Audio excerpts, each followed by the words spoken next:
Bailey and Wood is presenting for you the Query and Schultz program here on the ISC Sports Network. My name is Jake Query. That is Derek Schultz. And Derek, reality is it's that time of year. We do it each and every year. And in the time that you and I have been together, it has never been after a victory, obviously, and that is rehashing the final game of the year for the Colts. I guess it's actually not correct. Were there years they didn't make the playoffs, but they ended with a win? Yeah. One of the 8-8 years. Remember when they wildly celebrated a win over the Jaguars? Andrew Luck running off the field, Pretty embarrassing at the end of a really bad season. People can say, well, these guys, you want to win every single week. Yeah, okay, I get it. It was not a reflection of how the fan base felt about that team in that moment. I had somebody yesterday that said to me, they're like, this was so surprising that the Colts lost to the Jaguars because our players care. And they're passionate, and they have good character, and they want to win. Maybe that's the case. I don't know. I don't know these guys. Even if we cover them and I'm around them and talk to them in the locker room every Wednesday, it doesn't mean I know them and what goes on internally. Reality is this. The Colts had an opportunity to go down and beat a historically bad team to secure a playoff bid. They went out. They got their tails kicked up and down the field. They got beat in the trenches. The quarterback looked terrible. They had no receivers that stepped up to make plays. They had no pass rush whatsoever. This was a failure from top to bottom, all the way across the board. And if you're a fan of the Indianapolis Colts, you should be absolutely humiliated and PO'd about what happened in Jacksonville because the fan base deserves better and the franchise deserves better. This was an epic letdown in every form and fashion, and arguably the worst regular season loss in the history of the Indianapolis Colts. Let's use your word, historically. It's not arguably the worst regular season loss. It's the worst regular season loss in Indianapolis Colts history. And I think you can argue I would still put the 05 divisional against Pittsburgh as number one because it just felt like the stars were aligning, and then to go out like that. And remember, at that time, they hadn't won the Super Bowl yet. But, I mean, at least that game you could say, well, they lost to the Super Bowl Of course, yes. I'm not comparing that Steelers team with this Jaguars team. But I think given the stakes, the entire season was on the line on Sunday, Jake. I know. And they blew it. And not only did they blow it, they got destroyed. They scored a garbage tud late. That was a 26-3 game. So it's not just that you lost. A loss would be bad enough. But to lose by 3 tuds, essentially, when the game was still in doubt, like that, as a 15.5-point road favorite, against a team that definitively was the worst team in the league entering yesterday. Yes. That had no incentive to win. Bad. With an interim head coach and fans wearing clown masks in the stands, the fans that were actually there. Did you see all the empty seats? Yeah, it was virtually a Colts home game, and to still lose, Jake, it's inexplicable. I mean, we were talking about this team like the playoffs were a foregone conclusion because Correct. They were. They were a 90% odds to make the playoffs, and then it just all goes away. This goes back to those like computer modules of like, well, they have a 78% chance. Throw it out the window. That stuff is so irrelevant. You got to go out and you got to play games. You got to win. Okay. Yeah. Well, yeah, and they didn't. I agree with you. The thing is this, and I've said this to you last week. I said it this morning on the radio. I mean, but I really believe this. When teams' seasons, when a team has its season come to an end, for every team but one, it ends in a loss, assuming that, unless, like we mentioned, but if you go into the postseason. More often than not, when you look at it, what ends a team's year, and for the Colts yesterday, it was essentially a playoff game. In a 16-week schedule, they were in the playoffs. They had an extra week, and they got bounced out, right? So, basically a playoff game. You had to win to stay in. For the Colts yesterday in Jacksonville, it was a microcosm of everything that has plagued them or shown itself as an issue throughout the year that they never resolved. I was wrong about Carson Wentz. I thought Carson Wentz was a guy whose athleticism, I thought he showed a good arm, and when he was healthy, I thought he showed to be a good quarterback. Everybody in Philadelphia warned the Colts. Everyone. Look, this guy, when it matters most, he's going to let you down. He's going to break your heart. You can't trust him. You can't trust him. He's going to make boneheaded plays. He makes stupid decisions. He was selfish all season long, and it turned out and it bit him. Carson Wentz is not the long-term guy because when it matters most, he's a loser. He loses. Doesn't win. When it comes down to it, he loses. He's a loser. And yesterday he was a loser, right? Philadelphia told you that. And they were right. And now they have the Colts' first-round pick, and they're in the playoffs, right? Yeah. So they get their cake and they get to eat it too. Over the course of the year, there were times where you said with the Colts, they didn't use Jonathan Taylor enough. He had 15 carries. That's your bell cow. That's because they couldn't get anything open up because he had a loser quarterback making bad decisions, and everybody knew they could load the box against him because Carson Wentz couldn't beat you. Yeah, right. The line was terrible yesterday. The offensive line, the left side of it, left tackle. Eric Fisher's eventually going to come around, going to show you why he was the number one pick in the draft. It's going to be a great sign. There's a reason he was available.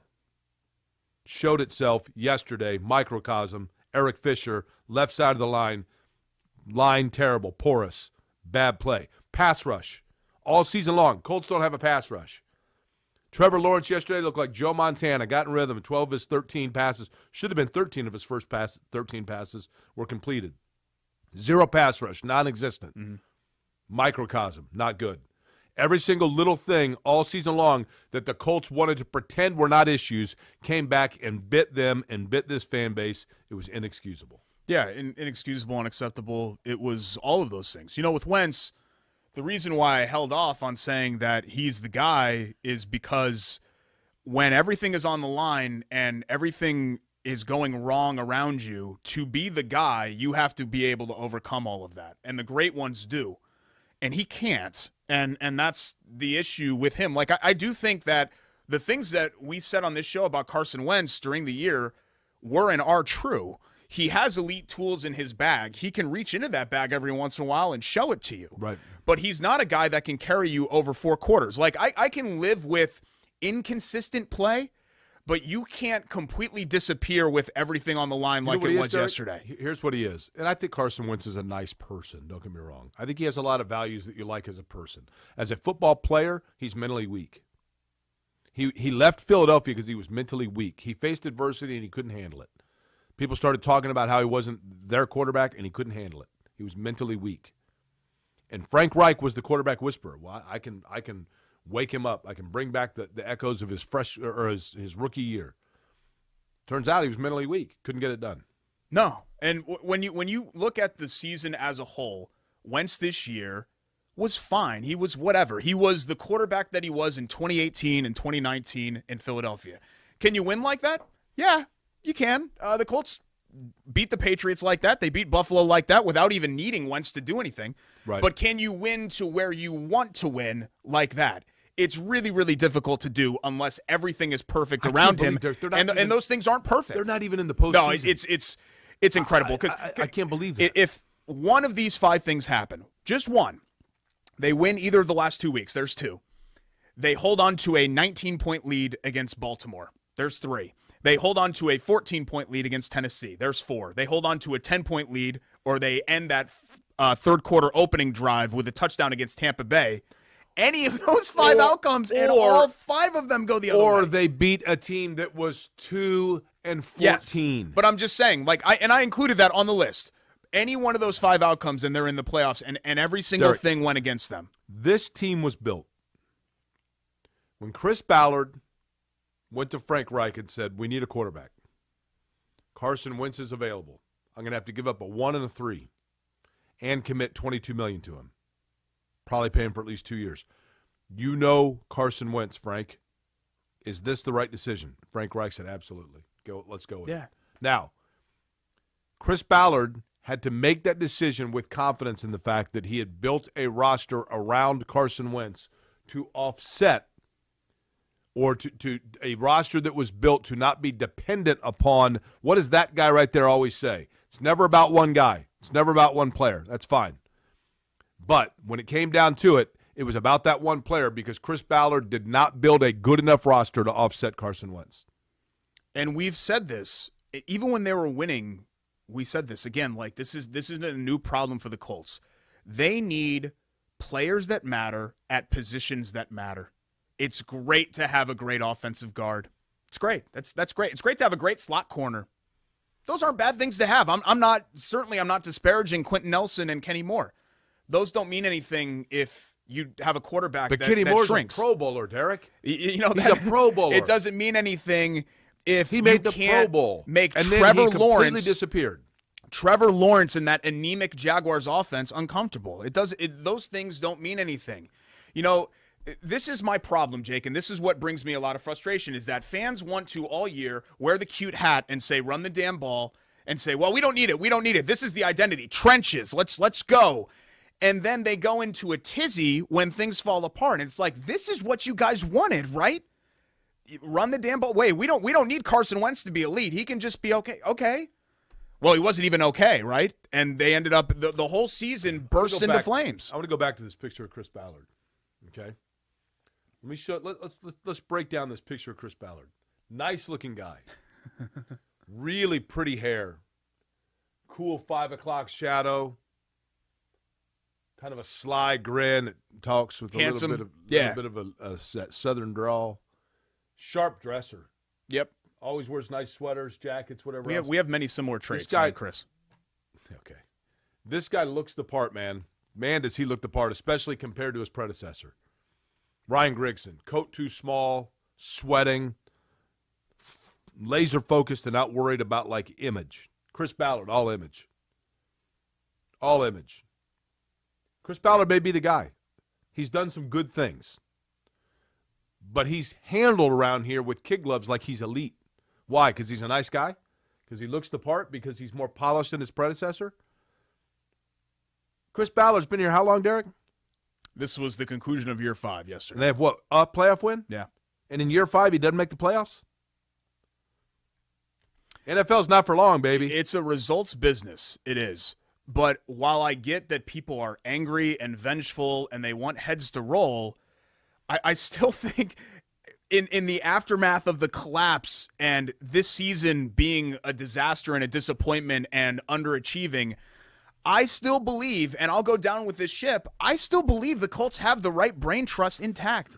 Like, I think Frank Reich is still a very good coach. Now, he deserves blame for the team not getting up for the final 2 games, and he deserves blame for tying his wagon to Carson Wentz. He has to wear that. Those are two pretty big things. 100%. 100%. And I am not ignorant to that. I think those are really good parents, except for the fact that their kid has 4 DUIs and dropped out of high school. I agree with you. It's a results business. I still think that this is the right brain trust intact, but they have to reevaluate their philosophy. Was there not an appropriate scripture for Frank Reich to read yesterday at the press conference after the game? Is that only convenient after wins? They have to reevaluate their philosophy when it comes to team building and everything else and what's going to make this successful. They tried this rent a QB. It worked last year with Rivers. You know, people, for some reason, people didn't accept that Phillip Rivers was very good last year, and I still don't understand that. That team last year squeezed every drop out of that group. They were 11-5. They should have won in Buffalo. They kind of blew that game. But for the most part, they maximized who they were. This team should have been a 12-win team. Correct. And it ended up being 9-8 and out of the playoffs. So they have to wear that. But this philosophy of, okay, let's not worry about quarterback, wide receiver, whatever. We'll get by with it. It doesn't work in the modern NFL. You can win like that. You can occasionally beat good teams like that, but you can't actually get anywhere if that's your philosophy for what you want. If the face of your team is a running back, you ain't going anywhere. If the face of your team is a guard, you ain't going anywhere. You know what's interesting, Derek? You need to matter at the positions that matter. Let's look at NFL rushing leaders by year. Do you have it in front of you? I can get it if it's easier than to look up on your phone since I'm on a laptop here. NFL rushing leaders by year. Well, we already know the last 2 because it was Henry in 2020 and it was Taylor this year, right?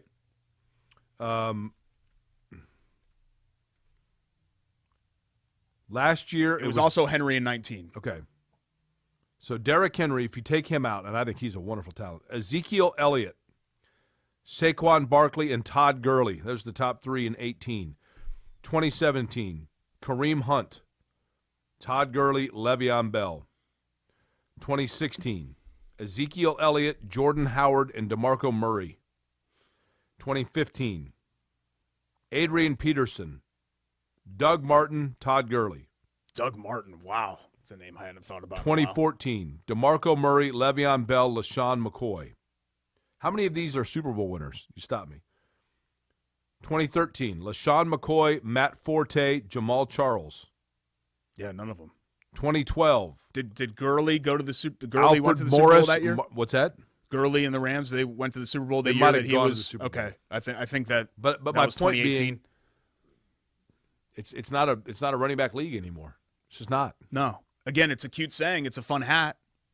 Did you see? But that's not where you're going to go. Somebody sent us a box. Not of going to take you where you want to go. I saw that. Yeah. Did you see the lid? Pop rocks, all kinds of stuff. You know what I didn't ever realize? Those are edible. Candy. Yeah, wax lips. I thought it was just like a toy. You can actually eat those. It's completely disgusting, but you can actually eat those. Mm-hmm. I don't like it because it's too similar to clown paint for me. Mm-hmm. You want to just wear that the rest of the show, and then I'll just talk? Because I got a lot of things to say.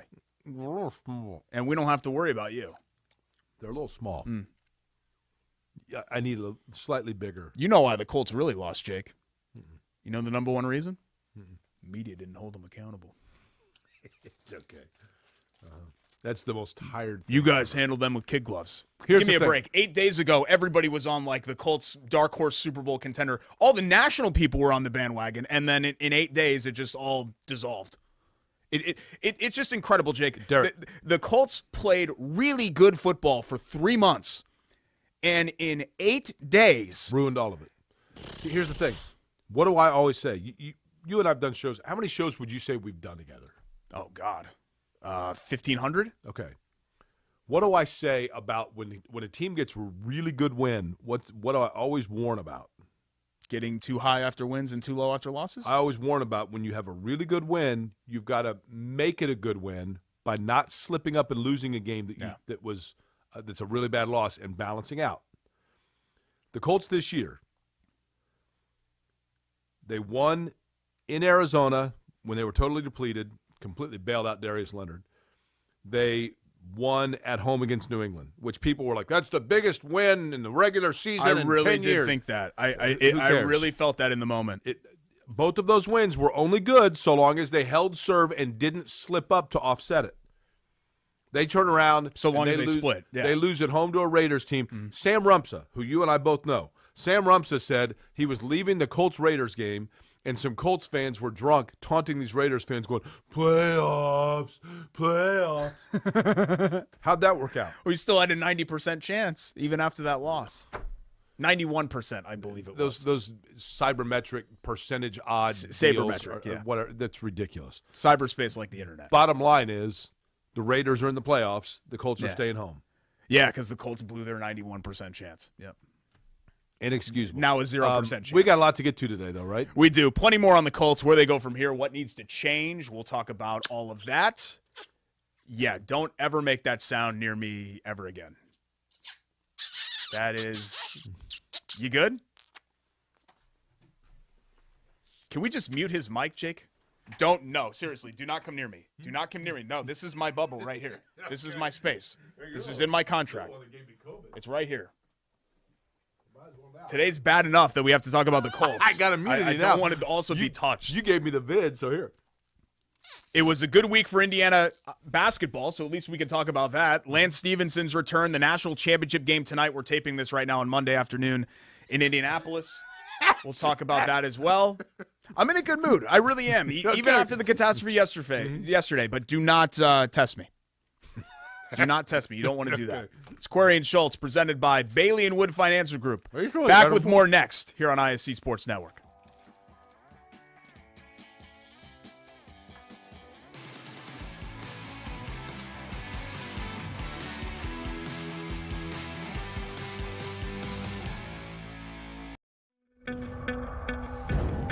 It's here.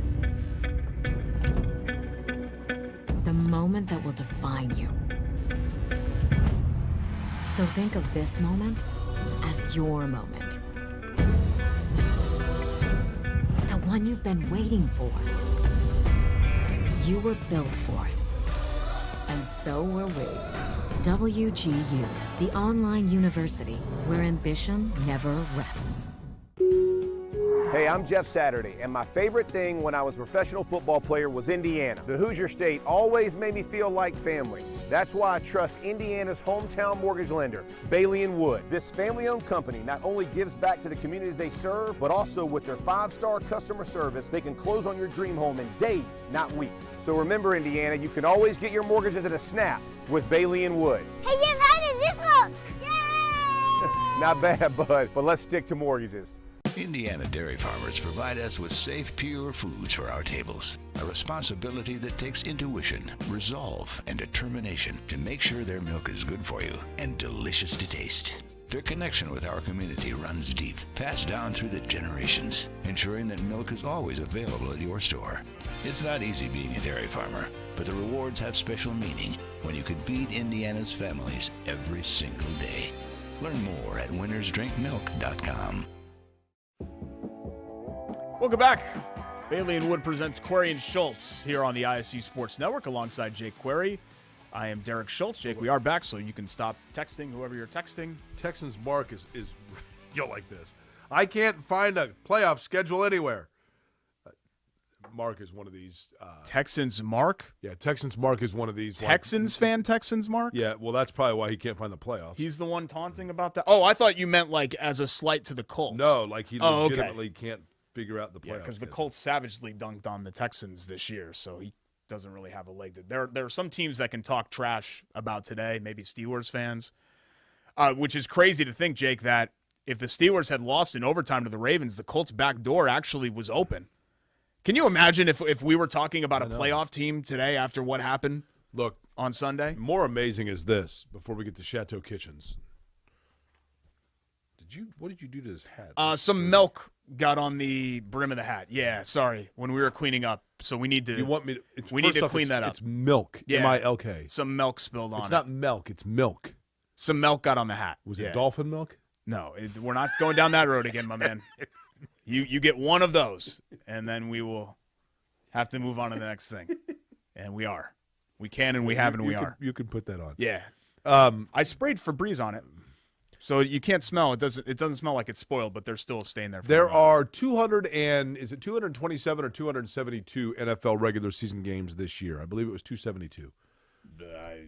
If you're the Pittsburgh Steelers, when it came down to it, the final of those 272 games, all you needed to get into the playoffs was for that game to not end in a tie. That's all you needed if you're a Steelers fan. Yeah. There had only been one tie in the previous 271 games all year. It involved the Pittsburgh Steelers. Lions, right? Correct. Yeah. So they come down to it, and all they need is for one of two teams, the Chargers or the Raiders, to win a game. Chargers down late, have to go on a drive. Justin Herbert leads them on 19 fourth-down conversions. It was on incredible. That final drive. Absolutely incredible. They score. They go into overtime. Both teams score a field goal on their first possession in overtime. It comes down to the last play of the game with 2 seconds left in overtime. And you're thinking to yourself, the Raiders are going to take a knee here, and both are going to get in. The Raiders were smart, though, Derek, because they knew they tie, the Raiders have to go to Kansas City. Yeah. But by winning, the Raiders go to Cincinnati. The place, by the way, that Cincinnati played the Raiders in the Bo Jackson hip separation game the week after the last, most recent playoff win in Bengals history. Incredible. So the Raiders and Bengals are now set for that game because they wanted to avoid Kansas City. The Chargers, I thought, a valiant effort to get back into it, but I really did think Pittsburgh was going to get bounced because I thought they were going to tie. It would have been hilarious. It really would have been hilarious. But that's why we love the NFL, right? We talk about all this stuff for 3-4 months. We talk about Carson Wentz every week and Jonathan Taylor and the defense and the pass rush. And then it all comes down to 3 hours on a Sunday afternoon, or I guess in the Raiders and Steelers and Chargers case, 3 hours on a Sunday night to determine the success or failure of your season, essentially, right? Because look at the Colts now. Even if they had made the playoffs, Jake, and gone to Buffalo and lost, I still think you could have said, you know what? They came back from 1-4, 0-3, You're right? right. They made the playoffs. They lost as a road dog, That's whatever. fair. We can live with that. It just it all comes crumbling down because of that loss. If you don't want things in your home to come crumbling down, I was going to put the hat on. call our friends at Chateau Kitchens. Jake, it's fine. It smells fine. It's just a little bit. It needs to be washed. The brim of it needs to be washed. But here you go. Go ahead and put it on. It's got milk on it. They're a loyal show sponsor of us. It's got. Well, why don't you put it on? Because I don't want to mess this up. People like to see that. Mess what up? We give viewers meters. I and noticed, they by measure. the way, can you look down real quick? Look all the way down. Look towards the camera. Look this way. And now put your head down. Are you thinning a little bit? No, it's actually coming back more full. It's just that the light goes right on the spot. But I'll show you pictures of – I use Keeps. And if I showed you pictures of December of 2020 Keeps is what? To now, you'd be Is that surprised. a sponsor, Keeps? No, they're not actually a sponsor of the show. But they're it's like a Rogaine type. Like and you Nioxin? put it in the morning. Is it like Nioxin? It's all the same chemical. Is it like the stuff all George that stuff. Costanza puts on his head? I have no idea. I'm not a Seinfeld watcher. Is it like a foam? No, it's not a foam. It's a liquid, but you massage it into your scalp. Am I and I was thinning out. Am I thinning? No, Jake, you're 50 years old. So Not if till you're September. if you're not bald by now, you ain't gonna be bald. Really? You don't Yeah, think so? you're good. I don't know. But if you want to thicken that up a little bit, it's more than hair regrowth. It's about keeping what you have. Let's not spend too much time on this because we've got strands of light coming through the where Colts I'm and worried that you're Chateau. it's not full. No, it's definitely not full. I mean, I'm a man In and the I'm very front, almost are 40. you doing you look like Gene Katie. Are you doing a comb over? No, I kick it over to the side like that. But on this side, it looks a little thin. It has thinned. When a little do bit, you turn yeah. 40? I turned 40 a year from February. Yeah. That's when things really start going south. Has it started to move down your back yet? No, I have zero back hair. I have hair everywhere Just wait. else, but I have Okay. I have nothing on my back. I have a proud mane of chest hair, and I have hair on the top of my feet and each individual toe. You've seen my foot, right? Usually that's not for public consumption, but I do. If I was born 10 years early, and I did pretty well in high school and college. I mean, you know, Jake. If I was born 10 years earlier, I would have absolutely cleaned up because I can grow the sickest mustache ever and have chest hair, and those things were very much not in vogue when I was 20, 22 years old. What about your foot hair? Was that wildly popular with the ladies? You'd Pick be up surprised. a lot of chicks with your Fred Flintstone Birkenstocks. You'd be surprised. Some people just want to get freaky sometimes, so you'd be surprised. Do you go to the Furby conventions?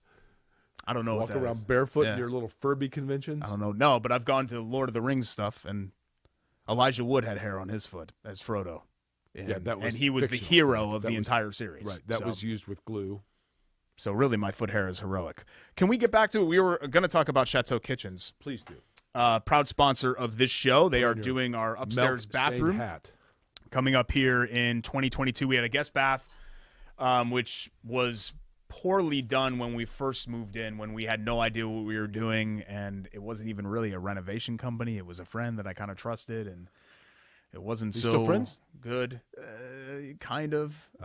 It put some strain on our relationship overall. There were some mistakes made on both ends. There's some things I'm sorry for and some things I'm sure he's sorry for. Okay. Anyway, we're having Chateau fix all of that. Not our friendship, but fix our bathroom. And they can fix yours as well. Or their kitchen. Obviously, it says Chateau Kitchens. Anything on the interior of your house. Basements, bedrooms, bathrooms, kitchens. www.chateaukitchens.com. At Chateau Kitchens on Instagram. At Chateau Kitchens on Facebook. You see some of the before and after pictures. They do wet bars. They do all kinds of stuff. Really, really cool to see those pictures and the transformations that Steven and his team can make. So give them a call. Go visit their showroom up in Carmel.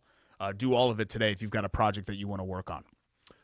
Derek, if the project that you had to work on was the Colts, kidding aside and anger, disappointment aside from the Colts game in Jacksonville, if you are Chris Ballard, the two areas where you are, whether it be player, whether it be coach, whatever it might be, I want to know what you would do if you're Chris Ballard, and I want to know what you would do if you're Jim Irsay. You have to, if you're Ballard, the number one thing is you have to actively try. And I'm not saying that something's just going to fall into the Colts' lap. The Colts have put themselves in a really tough position. But you have to actively try to see if there is a way to upgrade at quarterback. They have eaten cap before. They did so with Brissett in 2020 with Rivers. They paid Brissett $20 million, and they paid Rivers $25 million. right? They carried $45 million in their quarterback room last season. So I know that they have done that before. I think you have to try. But this solution of, well, you have to move on from Wentz, you have to get rid of Wentz, it's not that easy because you have to figure out whatever is next. And if whatever is next is going to be, I don't know, Teddy Bridgewater or something, then that's, then you're in the same spot, I guess, that you are. This was, I think, a 2-year investment and a 2-year shot, and I think the Colts might be stuck. I would agree with those that. 2 years. I would agree with The that. second thing that you have to do is you've got to upgrade at wide receiver, and you've got to start taking the skill positions more seriously. Maybe Jack Doyle, he still has a year left on his contract. Maybe he decides to retire, and maybe, honestly, that's the best thing for the Colts. Yeah, I don't disagree because, with that. look, Jack Doyle's been a terrific player for them and all He of that. seemed to kind of hit the expiration date, didn't You he? need to have – he's a great blocker. He is. You need to have a pass catcher at that spot. And if Mo Alley Cox is just going to be a gadget player, who knows about Granson, but I don't know if they view him as a frontline tight end of the future. Right. But they need some help there, and it's embarrassing to not have a second wide receiver crack the 400-yard mark. That's embarrassing. Only team in the league where that's the case, where the Colts only had one receiver go over 400 yards, and that obviously was Michael Pittman. Say what you want about Wentz. He wasn't good enough this year, but the weapons have to get better. Look, like I said, Carson Wentz, to me, And left tackle. Sorry. That's another big Left one. tackle's You a can't huge possibly question. bring back Fisher. Carson Wentz to me is a huge question mark and was a huge disappointment. And I stood by him. Maybe I'm angry because I stood by him so long and he fooled me. But in Carson Wentz's defense, you could say that the roster around him did not help him. He was brought into a situation where I don't know. The team was built by Chris Ballard to not be quarterback reliant. When it came down to it, that roster is quarterback reliant, and the quarterback wasn't good enough. I think all rosters are quarterback reliant, though, right? Especially today. I think all rosters are, and that's kind of the whole problem with this philosophy. Like, I feel bad that the Colts have had to do this on the fly because of Andrew Luck's retirement. Right. But how many years? How many years are we going to go? How many years is it going to take to find Derek, the next guy and commit to that? Let's look at this, okay? I'm going to pull up the matchups right now. Okay? The Raiders and Bengals. Mm-hmm.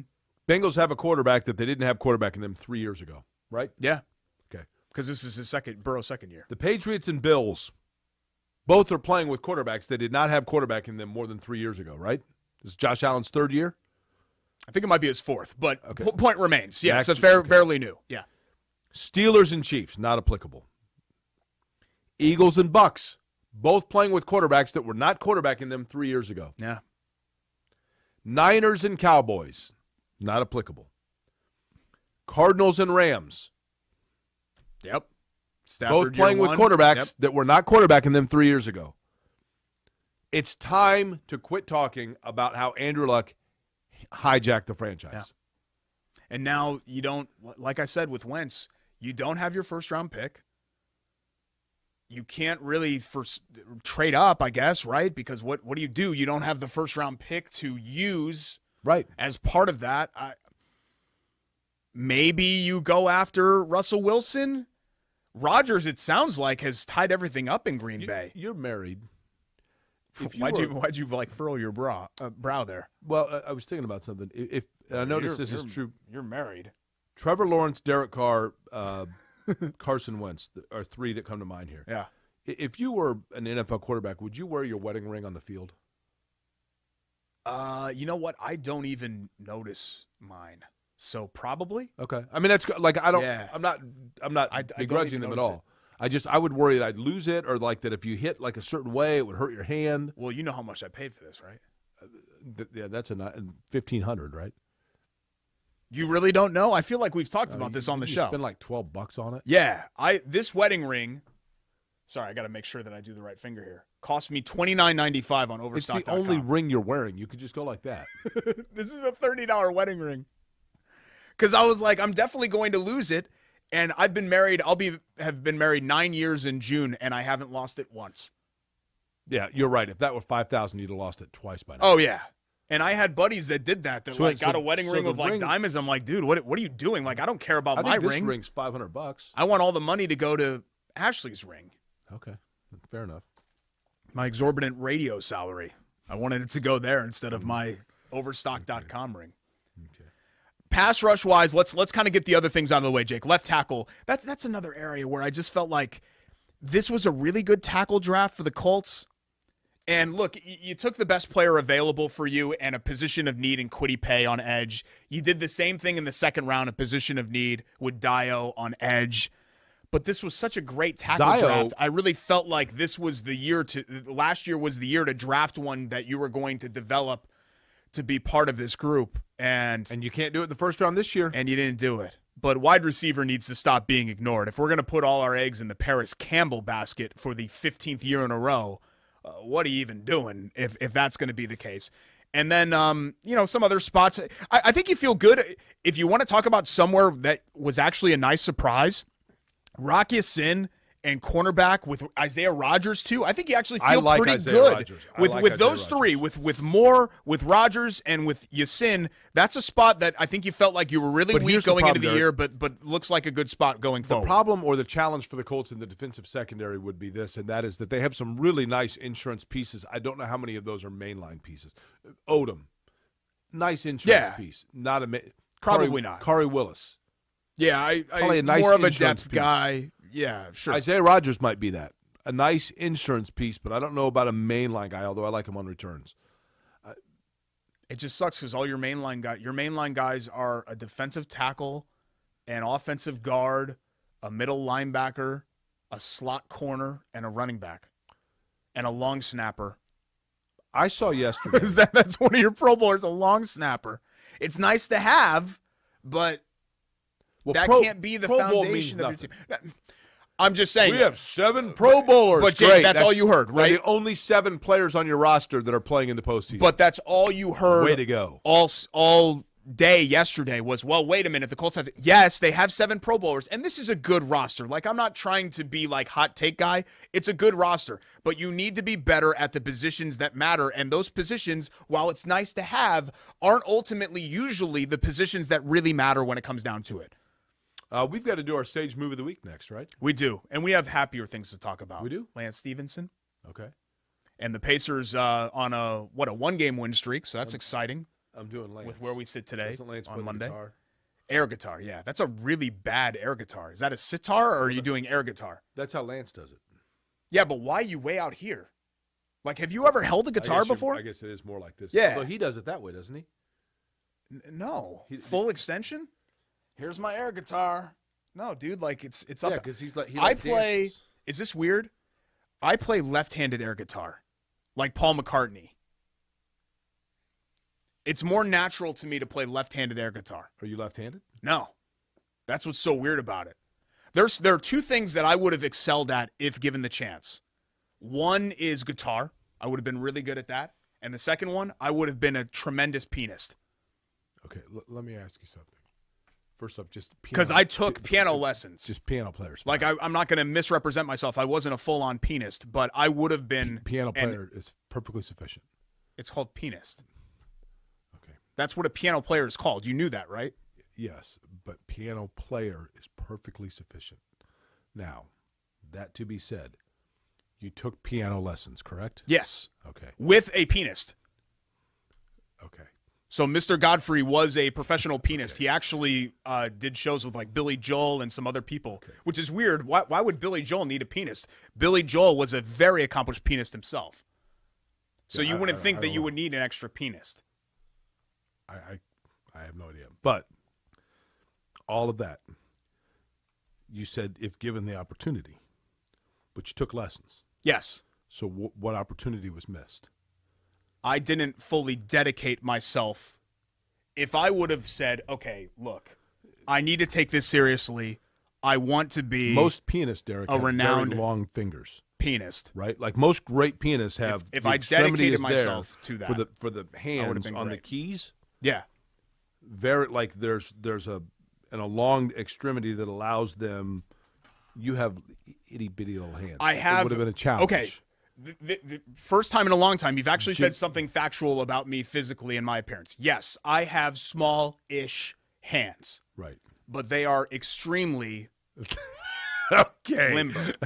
Okay? Okay. Like, my joints barely attached. So I can actually hit a lot of keys at the same time. And I was a very good pianist. I just didn't dedicate myself to being an excellent pianist. Okay. So that was my problem. So quick hand movement is But what yeah, quick hand movement is what would have led to great penis development very for you. talented hands. Okay. Which have led me to other areas in life where I excel, but not being a pianist. Okay. But there, Okay. other places where that's done me well. Is it time to get to our Sage Move of the Week next? Sure, if you want. You going to close it out? I'm just saying, Okay, up next is our Sage Move of the Week. Making sure everybody knew Probably a about my Sage move for us to talented go ahead hands. and move along. Just wanted people to know about it. That's all. Bailey and Wood presents Corey and Schultz, and we'll have And more I'm sure they're thrilled by that fact. next. I could have been a hand model. That's another thing I could have dedicated George myself Costanza. Okay. to. ISC Sports Network.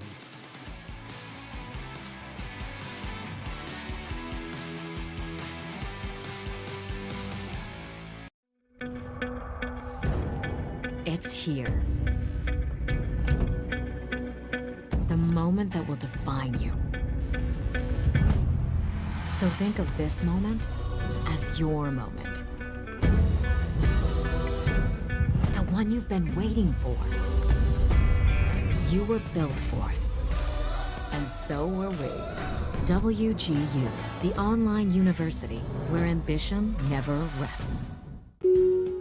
Hey, I'm Jeff Saturday, and my favorite thing when I was a professional football player was Indiana. The Hoosier State always made me feel like family. That's why I trust Indiana's hometown mortgage lender, Bailey & Wood. This family-owned company not only gives back to the communities they serve, but also with their 5-star customer service, they can close on your dream home in days, not weeks. So remember, Indiana, you can always get your mortgages at a snap with Bailey & Wood. Hey, Jeff, how does this look?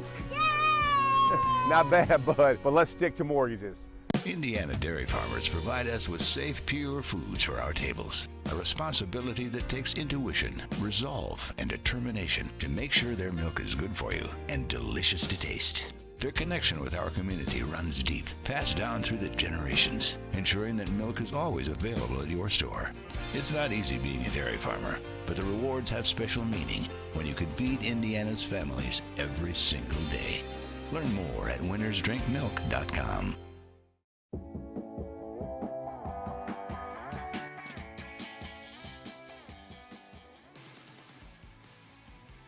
Are we back there? Yes. We discussed during the break that you were going to bring it back. We did? Did you forget? I'm sorry. Do you want to try that again? 3, 2, 1. Hi. Welcome back. My name is Jake Query, and sitting next to me is the Billy Joel level accomplished pianist, Derek Schultz.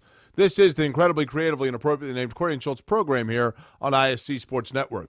We are thrilled to have a number of sponsors that have been very good to us over the course of time that I'm sure are actually very strongly reconsidering at this time. However, one of those who's been loyal is WGU. WGU Indiana is Indiana's largest online accredited university,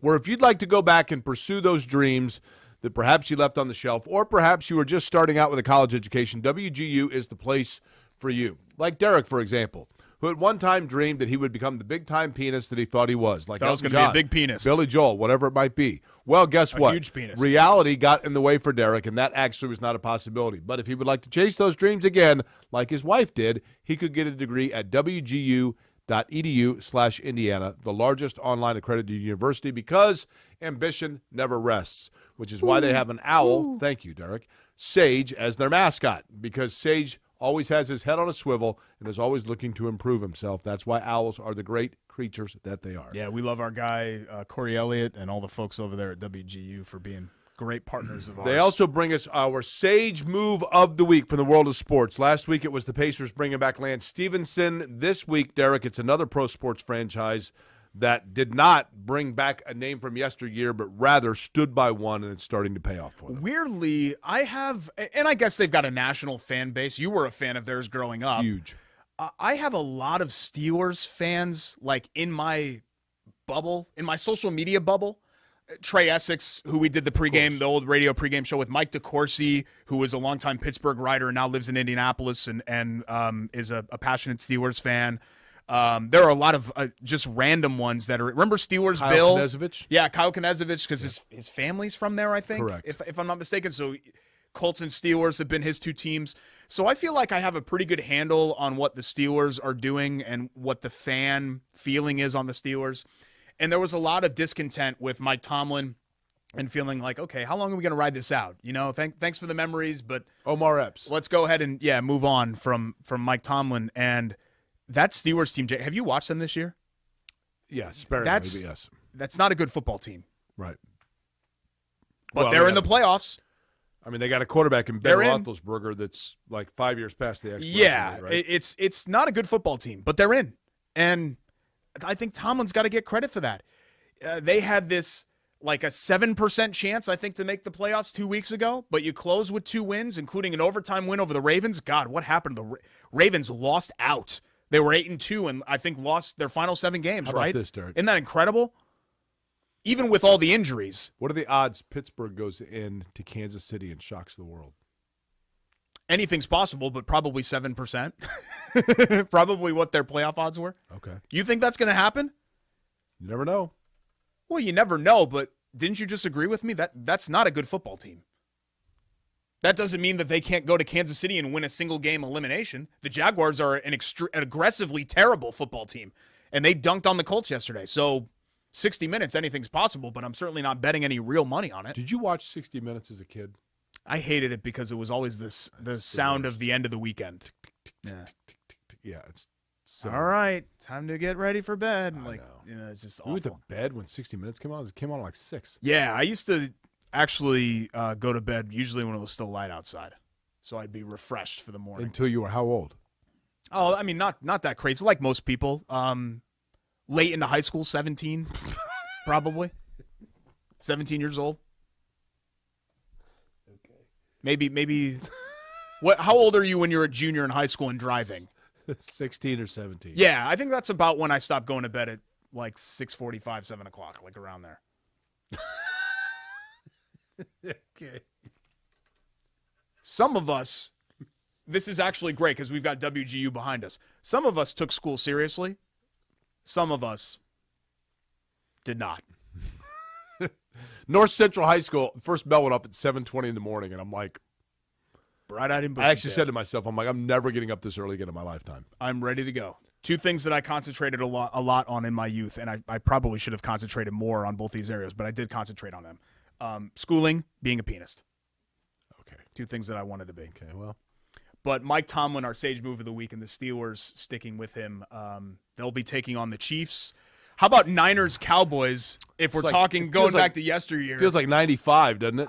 To me, that's a matchup that still brings back a lot of I would positive agree. memories. I would agree. I hated both of those teams growing up because I was a big Giants guy What's the least in the NFC. So, obviously the Cowboys in the division and then the Niners and Giants met up in the playoffs a whole bunch, late 80s. One of my favorite Giants memories, one of my first Giants memories was Matt Barr's game-winning field goal at Candlestick in the 1990 NFC Championship game where the Giants were a huge underdog Right. and ended up winning and knocking off, I think, the 2-time defending champion Niners at that point. What's the least intriguing playoff matchup for you? I got to look at a list Okay, again. Buffalo, New England, Pittsburgh, Kansas City, Tennessee has a bye. Yeah. Green Bay has a bye, right? Mhm. San Francisco, Dallas, Cincinnati Raiders. Cincinnati Raiders, Rams, Cardinals. Oh, God. Those are all like either division Pretty matchups good. or games with intrigue. Chiefs, Steelers is a little because you kind of feel like it's one-sided, right? 2 very proud But I'm NFL telling you, franchises, though. Pittsburgh could go in there and shock the world. I'm telling you. That's just how it works. There's always one team that goes in. You're like, whoa, what? Wait a minute. And that's what? what's so frustrating. Just to kind of tie a bow on our Colts conversation, Jake, I think most years you would have identified very early that the Colts didn't have enough at quarterback to seriously make a run at it. And this year, it just felt like, okay, well, if Taylor's going to be this good and if the defense is going to keep winning the turnover battle 3-0 every single week, maybe despite the limitations of quarterback, as long as he doesn't screw up, which largely he didn't, even though he didn't do anything positive really either, maybe, like I think we allowed ourselves to be talked into it more in a year like this one where there is no dominant team. Green Bay's good. They're not great. Tampa Bay's good. They're not great. Kansas City's good. This is the worst Kansas City team of the last 4 years, right? They're good. Tennessee? Are you scared of Tennessee? Anyone? Tennessee with Derrick Henry is a totally different ballgame, right? Even with that, Titans are fine. I don't think that's a great football team by any measure. That doesn't mean that they can't get to the Super Bowl and win. This is a year where it's wide open, but I don't think anything of the Titans. At least you say Titans. You used to say Titans. What's with you in my language? My language is perfect. I'm a linguist. Oh, are you a linguist pianist? We just keep talking about ists that I am. What other ists are you? Let's talk college football national championship game. We're taping this right now on Monday afternoon. Bottom line, Georgia's front four is as good as anybody in college football. Their defense is unbelievable. I talked to some Georgia fans at the Pacer game, and they were wonderful people, I will say, although I like Alabama too. But I think Georgia's hungry. They're due. It'd be cool to see Georgia win it. I'd be thrilled for them. But I don't know that Georgia, quite frankly, Derek, look at the arms on that fella. Yeah. I don't know that Georgia, quite frankly, has the offensive firepower to hang with Alabama, even though their defense can slow Alabama down. It's going to be difficult to beat somebody twice within a month of one another. I get that. I don't anticipate it being as big a blowout as it was in the SEC title game, but I think Alabama's offense tips the scales and Alabama wins their 8th title under Nick Saban. If Stetson Bennett can be anywhere as close to as good as he was against Michigan, Georgia wins. Because I do think pound for pound that they're the better team.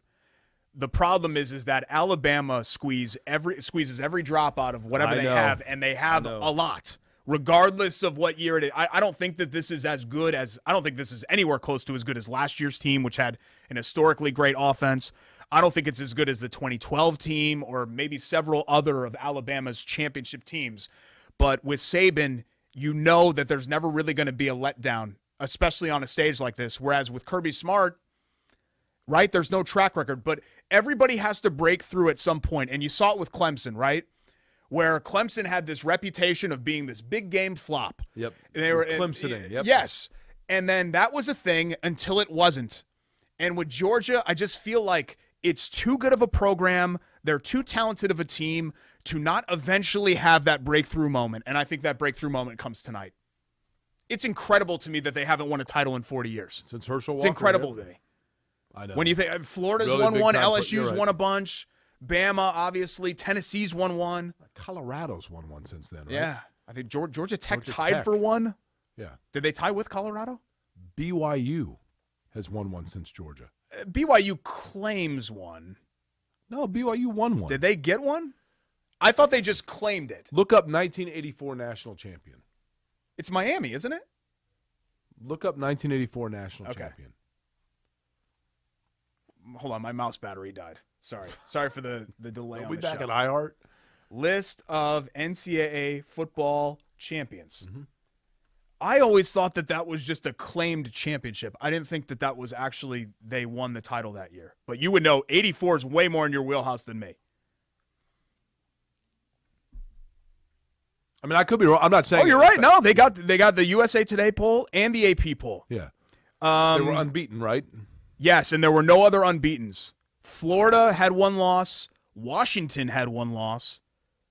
And Nebraska actually was awarded a championship by one of the 50 polls at 10-2. But you're right. BYU is so Miami was the 83 champion. Who was BYU's quarterback in 84? Was it Robbie Bosco? I have no idea. I don't think it was Steve Young, right?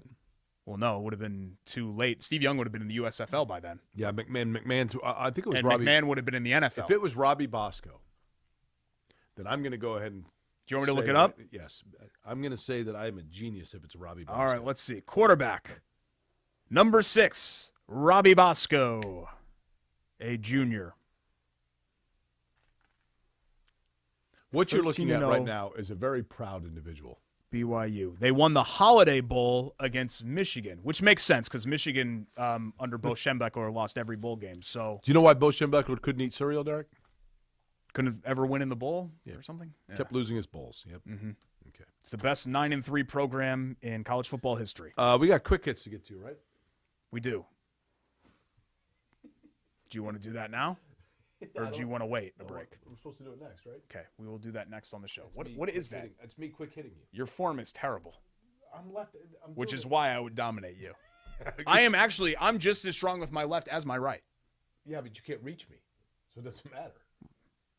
Doesn't matter. You're the one that's there's no devastating. There's no way you could hit me if I don't get inside your little bubble. Your little T-Rex arm. What I've learned. Okay, well you can keep up the insults if you want. What I've learned just saying is that all that stuff like reach, height, it doesn't matter as long as you can inflict the maximum amount of damage, and that's what I can do with these. Okay. That's all that matters. And in quick succession because I'm really quick. Would you give me a fat lip? Oh, I do more than that, my man. Do more than bust open your lip. Bust open your whole face. Okay. It's Corey and Schultz. If you think so. ISC Sports Network, back with more next. Do not threaten me. Are you taking it out next time? We'll talk about it during the break.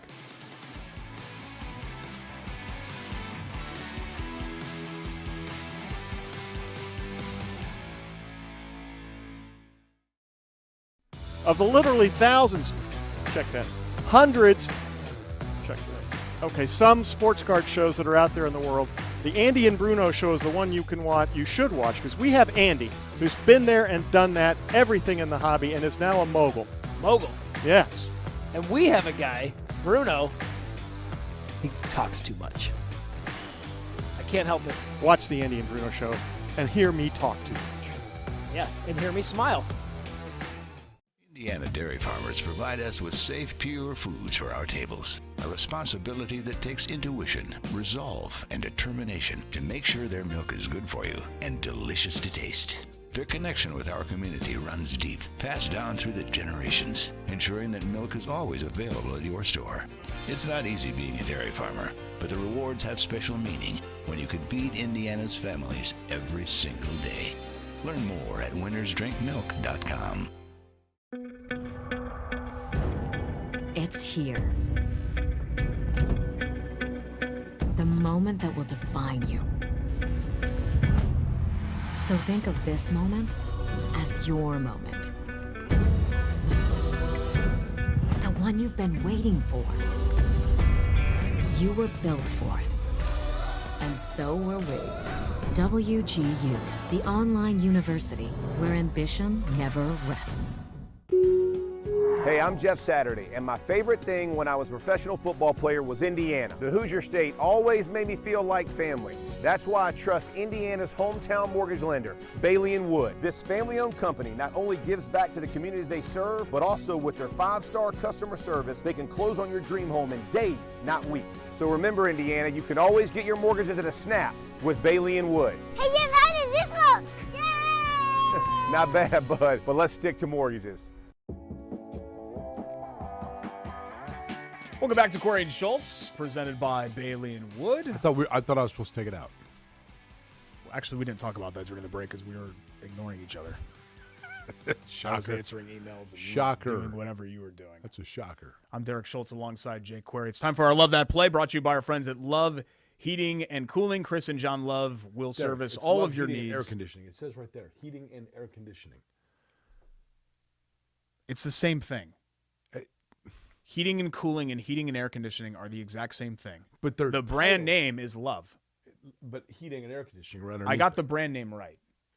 But it's heating and air conditioning. Watch this. 353-2141, love-hvac.com.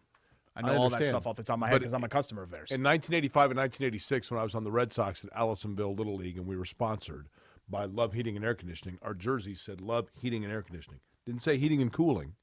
Love Heating and Air Conditioning. So Love can service all of your heating and cooling needs, or air conditioning, if you want to go ahead and do that. Thank you. At 353-2141, love-hvac.com. They've been in business for over 100 years, so you know they're doing something right. As Love Heating and Air Conditioning. 3-generation family business.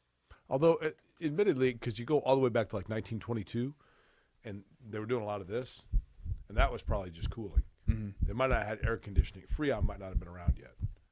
When was air conditioning invented? That's a good question. 50s? Let me look that up. Earlier? 50s. I don't know. Like honestly, I have no idea.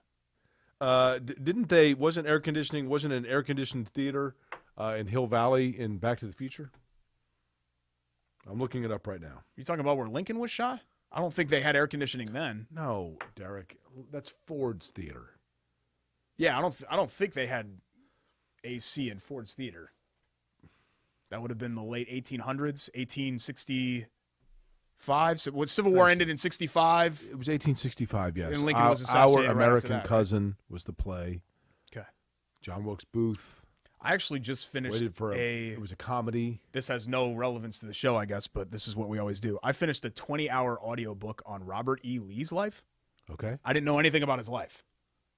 And it examined things without slanting one way or the other. They were like, look, these were his views on slavery. These were his views on this and that. And that's all that I wanted. Did he go by Bobby? No, he did not go by Bobby. Bobby Lee? No. Bobby Lee sounds like the sexy sultran in a,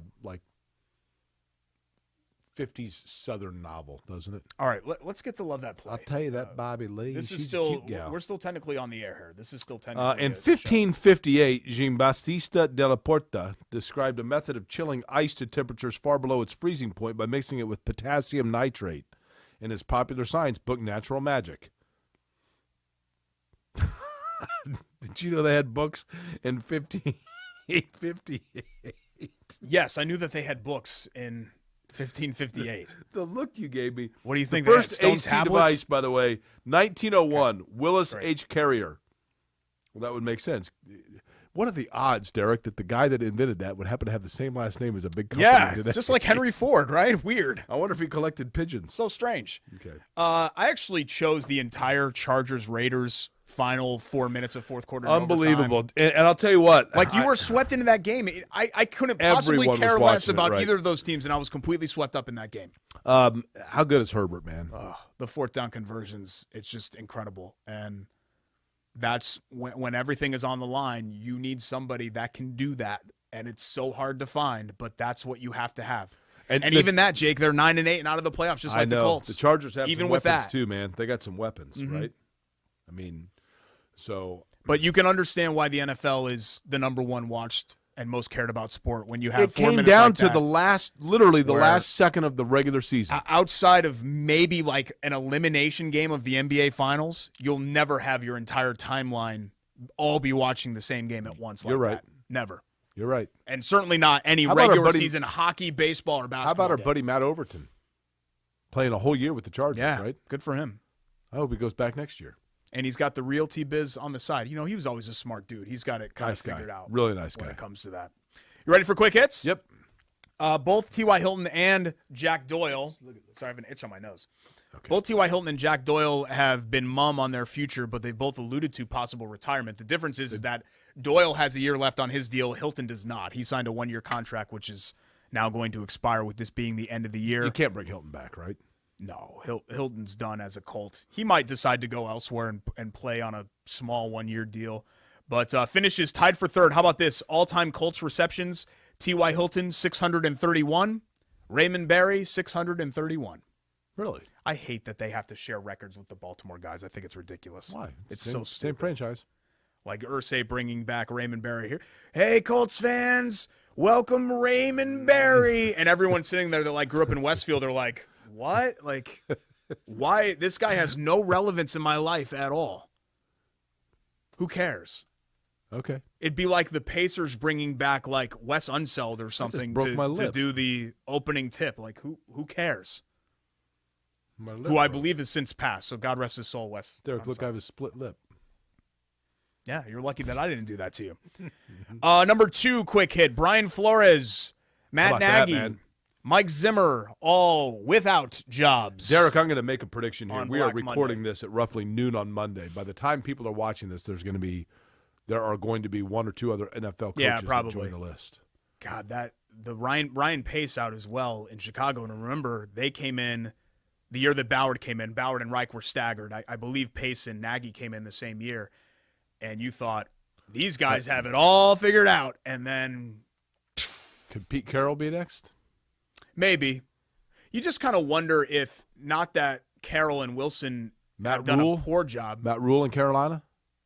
Ooh, I don't know. That kind of went disastrous for them. That's what I mean. Yeah. Could he be out? I don't think you'll have any other real big high-profile changes like that. I know we talk about those things. I think there's a better chance that Carroll just decides to move on his own. Or maybe that's a mutual decision where they just decide, yeah, you know what? Thanks for the memories. You've been great Carroll for us. would be retirement age, right? I mean, he's probably, in his 70s. Yeah, I would think. He'll always seem like a young dude to me, Pete Carroll. He's a cool guy. I mean, they got a lot of work to do, though. You know what I mean? Final one in the Greg Rakestraw tennis department. Novak Djokovic had his visa reinstated as an Aussie judge overturned his cancellation for not being vaccinated. He is planning to play in the Australian Open, which begins, I believe, next week. Be curious to see what the crowd reaction is going to be. You know what I mean? Yeah, we'll have to see. I mean, that's been a whole. You know what I learned from that's been a whole my mess. Australian friends, and I Sorry, don't know if you know, there's Derek, but something we've got a pretty my big nose is following itching. in Australia. Your nose is itching. Probably Yeah, that COVID you've been throwing around. Yeah, maybe. Foster's, they don't really drink that in Australia. Yeah, it's like the bottom barrel beer there, right? I don't even know if I don't even know if it's sold there. Oh, yeah. Do they still? I haven't seen a Foster's advertisement in forever.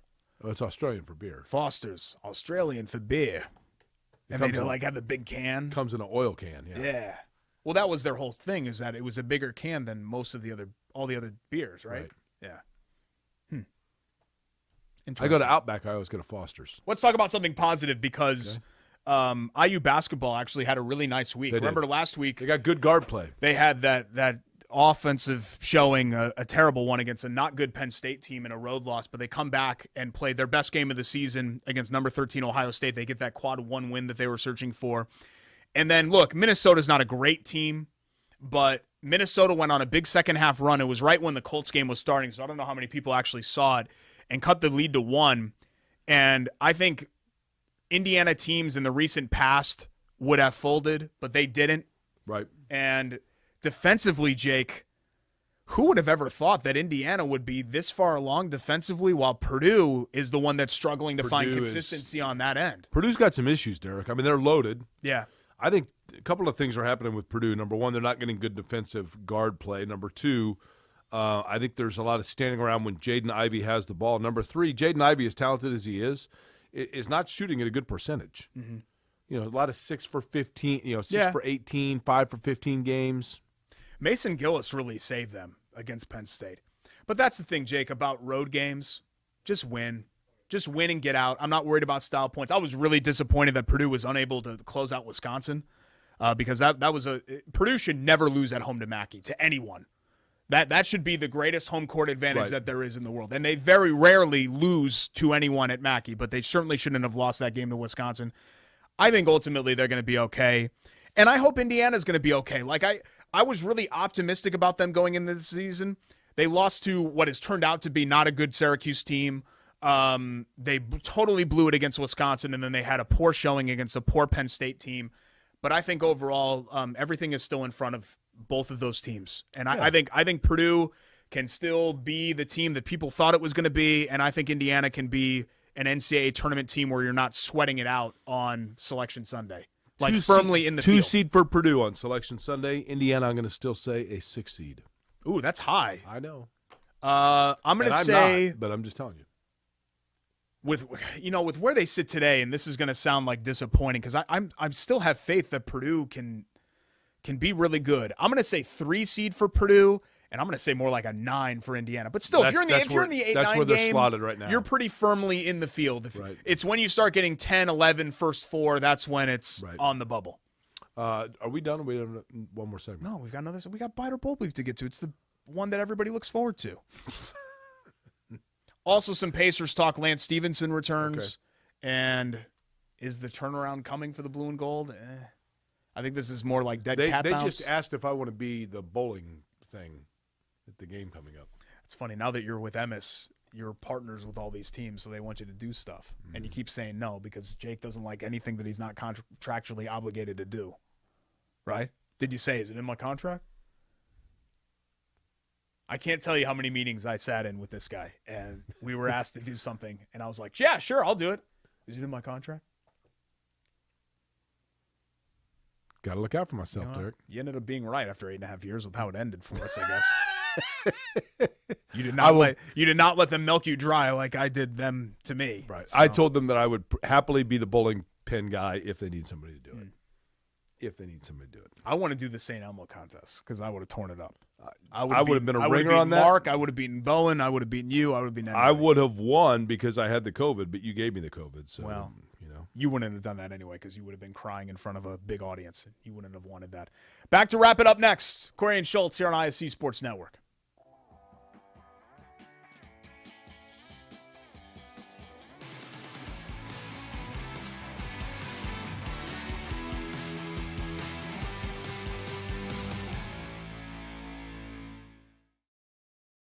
Indiana dairy farmers provide us with safe, pure foods for our tables. A responsibility that takes intuition, resolve, and determination to make sure their milk is good for you and delicious to taste. Their connection with our community runs deep, passed down through the generations, ensuring that milk is always available at your store. It's not easy being a dairy farmer, but the rewards have special meaning when you can feed Indiana's families every single day. Learn more at winnersdrinkmilk.com.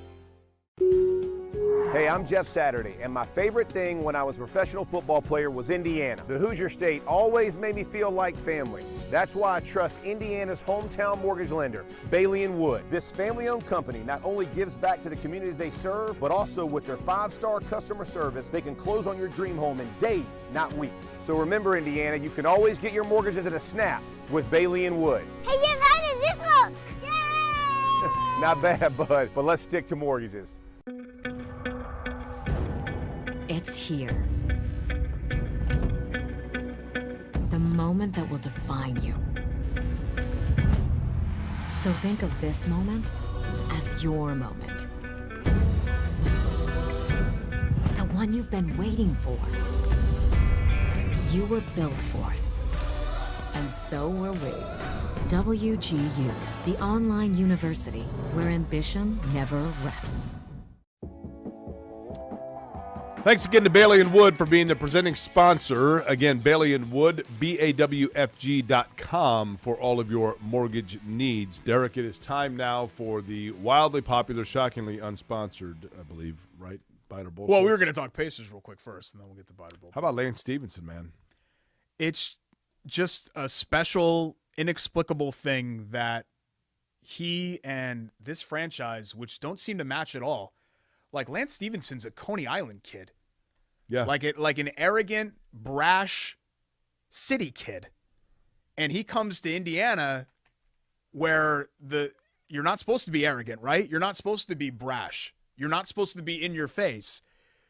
And somehow he's fallen in love with it here, and everyone here has fallen in love with him. Like it's such a strange marriage. He is, Matt Glennesk said it best from the Indianapolis Star. He is entering Razor Shine's territory of cult hero in this town. Oh, yeah.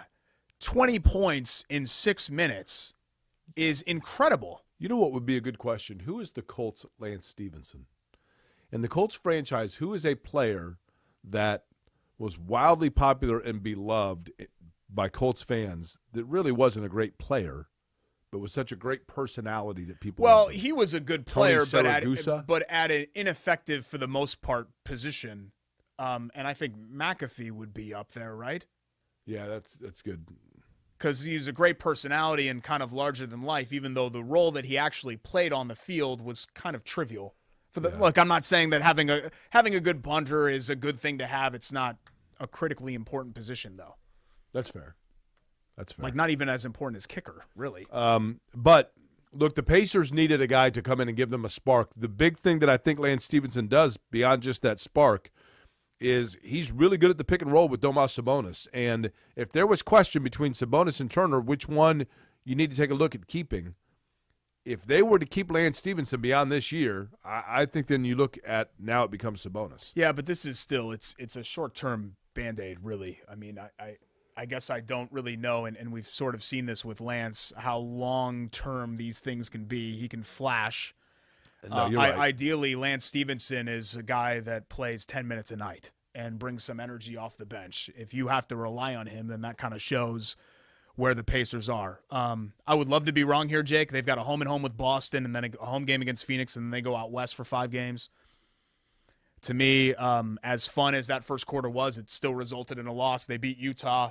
They actually swept Utah this year, which is crazy. I think it's more of a death rattle than anything else. Death rattle. You know, this team, in order just to get to 500, would have to finish, what are they, 14 and 24?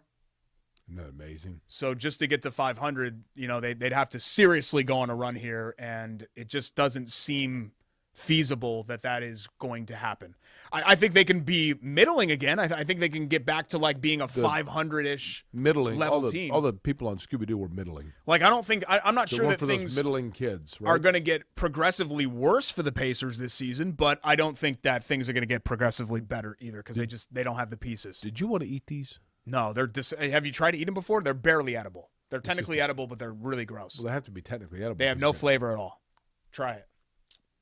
No, you don't suck on it like a weirdo. Like, bite into it. No, I'm not going to bite into it. It's wax.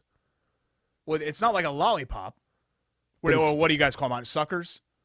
Yeah. It's a weird. I always thought suckers was weird. Suckers and tennis shoes are weird. Okay. Man, I love your new tennis shoes. What kind are they? The LeBron's? He plays basketball. Okay. What? Can't wait to get the new Kobe tennis shoes. So Stan Smiths are the only tennis shoes you know? What are these here? What sport did Stan Smith play?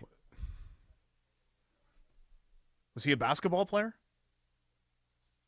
Is that like an ABA Pacer that I feel like I know most of the ABA Pacers. How about these?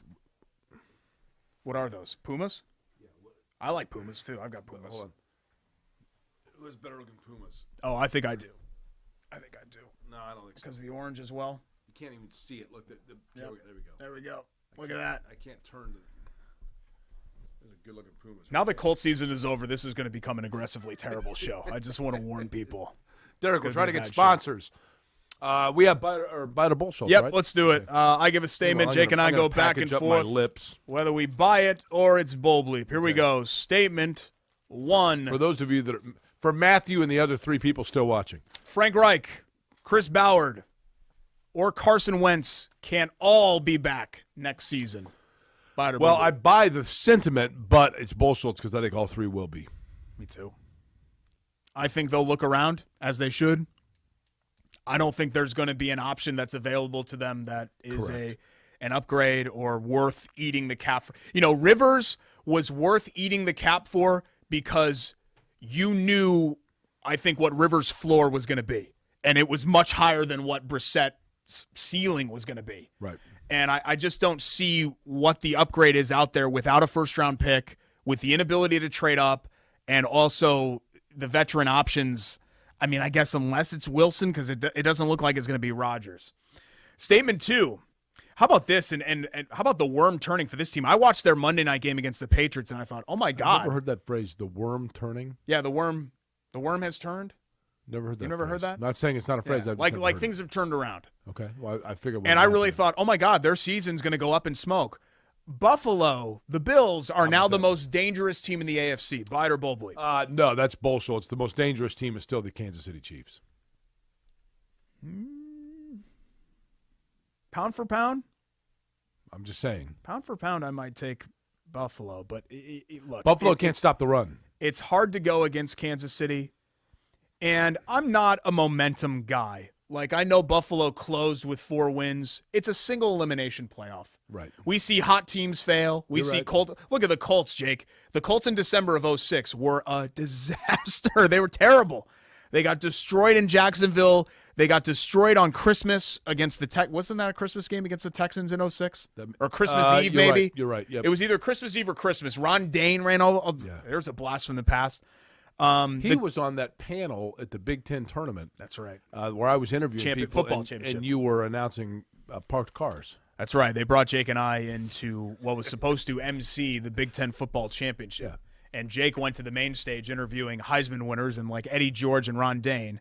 And I gave parking announcements. If you have a Toyota Camry, Illinois plate 96N410 as in Oliver, you are illegally parked. I was like, we're going to hear again from Please move your car. we'll get that answer from Archie Griffin again in a second, but first we have to pause because some guy's yelling out about somebody who actually illegally parked. It was really frustrating. Somebody lost keys, right? But you remember when they approached us about that, they originally said, we'll give you Big Ten championship game tickets. And we're like, you're going to have to pay us if we're going to do this, because it was like Nebraska and Wisconsin. Or something, yeah. And Wisconsin was only in because of everybody was on probation. And so, Jake, you actually emailed them back and said, you got to pay us. And I was like, oh, wow. Like, this was like barely a couple of months into our partnership. And then they gave us, I think they gave us $500 for the afternoon, right? And I was like, sweet, $500. Well, that's all you got? And I was like, I'll do parking announcements for $500, but I wanted to be on stage. Well, the stage was the higher ticket. Okay. Did you get more than that? 2G. Well, that's news to me, because that's not how it was supposed to go. Because I even told them in the email, this is a partnership, and we will have the same fee. Well, because we ran into that problem a lot where people were like, okay, well, we know that we have to pay Jake more, but what's your rate? And I said, no. You don't understand. They said. Query and Schultz, it is the same but rate. But they did for both say, of they us. said to me, they're like, listen, don't tell little buddy is the term they used. Don't let him know, but you were up there. Okay. You had the difficulty of interviewing, and the one kid from Northwestern that was drunk on the stage, and then they're like, there was that drunk guy. You had like former player. Yeah, you had like 4 announcements you had to make or something. They threw you a bone. I did the quarterback competition with Jim Sorgi and Tony Banks was the other thing that I did.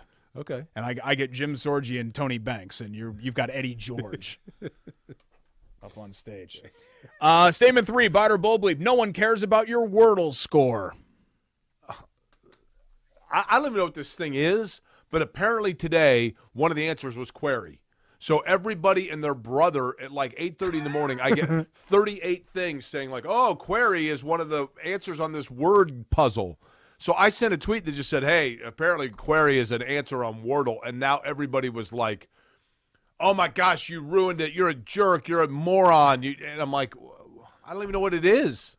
Yeah. And apparently I ruined it for people. Get a life. Get over it. I finally looked it up last week because it kept popping up in my feed, and I was like, what is this? I know. And so it's like Pokemon Go or Trivia Crack. It's the a big daily thing game, for 2 weeks, right? And there's one board per day, and you download it, and you have 6 guesses to guess what the word is. I think, did they give you the first and last letters? Is that what it is? I guess. I don't know. But there's strategy to it where if your first guess is really good, chances are you're going to end up getting it right because it tells you how many letters I think you have correct while you keep going. So it's a lot. It's like the Price is Right car price game where you go up there and they honk the horn, I think, for how many numbers you have right. So it's like that, but it's words. I mean, people are like irate with me. I'm sitting there like I guess what I don't understand, Jake, and so much of social media is this. I don't understand why would I care that you got the Wordle puzzle right in 3 guesses? Like, why would that matter to me? Who knows, right? Like, I guess not everybody cares about my kid, but I feel like I'm sharing this on social media because you might want to see it maybe, but a Wordle score, I don't know why. Well, the Wordle thing, like I said, the thing that was weird to me is like, I mean, I actually said to people, I'm like, hey, sorry, I didn't realize that I was giving like the answer. I thought it was just like a word scramble, and it was one of the 5 or 6 words that happened to be used there was query. And apparently on today's version, query is the answer. And people are like, you ruined it. I'm like, I didn't mean to ruin it. I'm sorry. I didn't know that. Yeah, but now you're doubling down and being a bigger jerk. Get a life. Get a life. It's one day. Yeah, he's always a jerk, guys. Forget about Wordle. This guy's always a jerk. Thanks to our sponsors today, Chateau Kitchens, WGU Indiana, Bailey & Wood. Obviously, the presenting sponsor of this show. Love heating and cooling. Love HVAC, whatever it is. Love heating and air conditioning. It's love, okay? I'm just 353-2141. Love-HVAC.com. Thanks to Jake Morris and Greg Rakestraw. Jordan Shue, I believe, will be back with us next week. Still on paternity leave as we speak. And thanks so much for watching, downloading, listening, podcasts, whatever else. QueryandSchultz.com is where you find all of that information. Until next time, I'm Derek Schultz. He's Jake Query. We will see you later here on Query and Schultz, ISC Sports Network. Have a great week.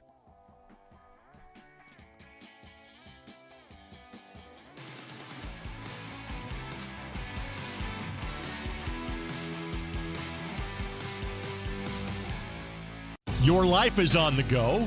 Now your viewing habits can be on the go. With the ISC Sports Network app, your team is at your fingertips. You can download years' worth of content from the ISC Sports Network library. High school, college, special events, weekly and monthly shows, wherever you find your favorite app. And you can always find out more information at iscsportsnetwork.com. Of the literally thousands, check that, hundreds, check that. Okay, some sports card shows that are out there in the world. The Andy and Bruno show is the one you should watch, because we have Andy, who's been there and done that, everything in the hobby, and is now a mogul. Mogul. Yes. And we have a guy, Bruno, he talks too much. I can't help it. Watch the Andy and Bruno show and hear me talk too much. Yes, and hear me smile.